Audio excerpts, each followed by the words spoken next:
this is how to document a patient's visit on their chart. We keep all of our charts in here.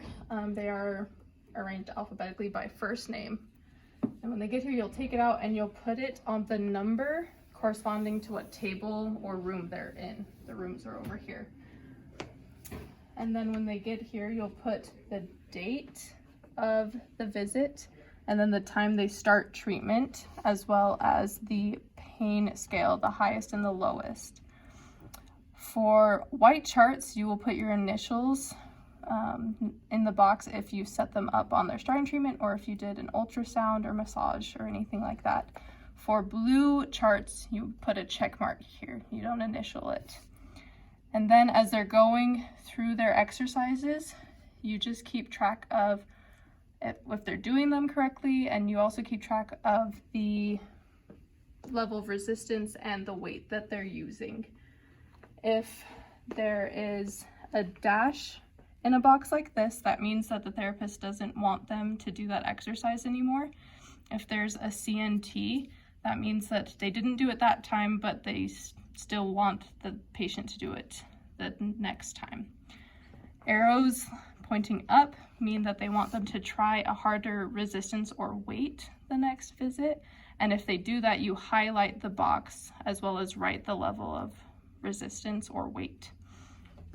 When we measure a patient's range of motion, usually for a knee patient, we'll write it here with a degree. That way we can keep track of if they're improving, if they're getting worse or staying the same.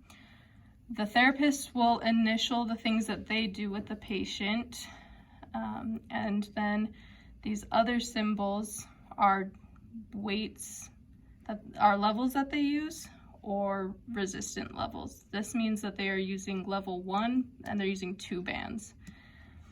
If the therapist wants the patient to start a new exercise, they'll write it on the chart and they'll put dots on the chart next to the box that they want them to start on. When the patient is done with their exercises, you can ask the therapist if they want to add more, and then you can do their ending treatment and initial it as well. Unless it's a blue chart, you write the time that they ended treatment, and then you take the chart when they're done and you bring it over here and put it in the therapist that worked with them. You put it in their file so that they can do the paperwork. Just to emphasize that these charts that we are writing for our patients are formal documents and they need to be treated that way. So make sure that they are accurate and correct in everything that you do. Fill things out as they happen and don't wait till the end of the treatment to make sure that you check off all the boxes. We want to be specific in everything that we do on those charts. Also, charts, because they are formal documentation, should not be lying around the clinic. So they need to stay on the aid counter. Also, patients are allowed to see their own chart, but they aren't allowed to see other people's charts, so make sure that that is followed. I will put a picture on here as well, but if there are lines that are colored on the charts, you need to come to the front desk and make sure that you know what paperwork they need to fill out. So there will be an orange line and a highlighted line, or a yellow highlight at the top, which means they need to fill out specific paperwork for that visit. So be exact and don't leave them lying around.